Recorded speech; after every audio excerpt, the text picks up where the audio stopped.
പബ്ലിസിറ്റിയുടെ കാര്യമാണ് വീണ്ടും നമ്മൾ ശ്രദ്ധിക്കുന്നത്. നമുക്ക് ഈ മീറ്റിംഗ് എടുക്കാവുന്ന ഒരു തീരുമാനം എനിക്ക് തോന്നുന്ന എല്ലാ രാഷ്ട്രീയ പാർട്ടികളും കുറഞ്ഞത് 2 ബോർഡുകളെങ്കിലും നിർബന്ധമായിട്ട് ഈ ഓരോ പ്രദേശത്തിലും ഓരോ പഞ്ചായത്തിലും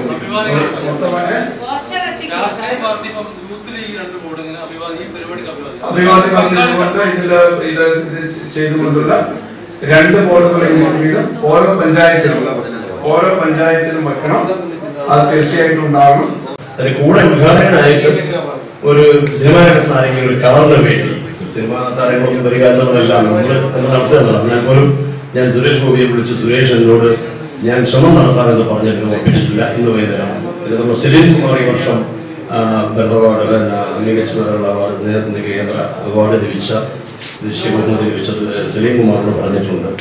അതേപോലെ മാതൃകയായിട്ട് വെച്ചാൽ ഈ വർഷം സലീം കുമാർ പേര് കേൾക്കുമ്പോൾ അയാൾ മുസ്ലിം ആണെങ്കിൽ സലീം കുമാർ ഇന്നൊരാളെ ഈ വർഷം ഒരാളെ ഹജ്ജിന് പറഞ്ഞിട്ടുണ്ട്. ഇത് പറയുന്ന പോലെ ജീവിതം സന്ദേശമാക്കുന്ന കലാകാരനുണ്ടായി. അപ്പം അദ്ദേഹത്തോട് വരാൻ പറഞ്ഞിട്ട് ഇതിലാരെങ്കിലും ഒരാൾ വരികയും ബാക്കി ആൾക്കാരോട് പങ്കെടുപ്പിക്കുകയും എന്തായിരുന്നാലും ഇതൊരു ആഘോഷമായിട്ട് സ്നേഹത്തിന്റെ ഒരു ഉത്സവമായിട്ട് നമുക്ക് മാറ്റണം എല്ലാ അർത്ഥത്തിലും. അതുകൊണ്ട് തന്നെ നമ്മൾ എല്ലാ കാര്യങ്ങളും മാറ്റിവെച്ചുകൊണ്ട് ഇവിടെ വന്നിട്ടുള്ളതും നമുക്കിത് എന്താ പറയാ നമുക്ക് ചരിത്രത്തിൽ ചേർത്ത് വെക്കാവുന്ന നല്ലൊരു ഓർമ്മയാക്കണം. അതിനുവേണ്ടി നമുക്ക് പരിശ്രമിക്കണം.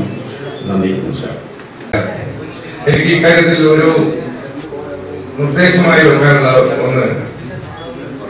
ഒന്ന് ഈ മഹിളാ പ്രാതിനിധ്യം ഈ ഘോഷയാത്രയിൽ ഉണ്ടാവാൻ ശ്രദ്ധിക്കുന്നത് നന്നായിരിക്കുമെന്ന് എനിക്ക് തോന്നുകയാണ്.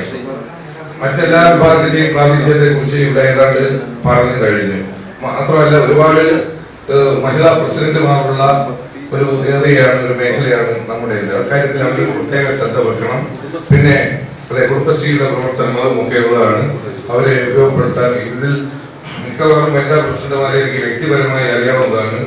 അതുകൊണ്ട് ആ തീവ്രവാദികൾ വിചാരിച്ചാൽ തന്നെ കാര്യങ്ങൾ വളരെ ഭംഗിയായി അവരെ അവതരിപ്പിക്കാൻ സാധിക്കും. പിന്നെ ഒരു കാര്യം കൂടി എനിക്ക് പറയാനുള്ളത്, ഈ കലാ സാംസ്കാരിക രംഗത്ത് പ്രവർത്തിക്കുന്ന ആളുകൾ പൊതുവെ ഈ രംഗത്ത് അങ്ങനെ പരസ്യമായി വരാൻ മടിക്കുന്ന ആളുകളായിരിക്കും. അത് നമുക്ക് സംസ്ഥാന കലോത്സവമൊക്കെ നോക്കിയാൽ അറിയാം. എല്ലാവരെയും പിടിച്ച് അവസാനത്തിൽ കൊണ്ടുവരികയാണ് പതിവ്. എന്നാലും പലരും മാറിക്കഴിഞ്ഞു. പക്ഷെ ഇവരൊക്കെയാണ് ഈ സമൂഹത്തിലെ ഏറ്റവും വലിയ ഒപ്പീനിയൻ മേക്കേഴ്സ് എന്നുള്ള കാര്യത്തിൽ രാഷ്ട്രീയ പ്രവർത്തകരുള്ള നിങ്ങളെ ഞാൻ അറിയിക്കേണ്ട കാര്യമില്ല.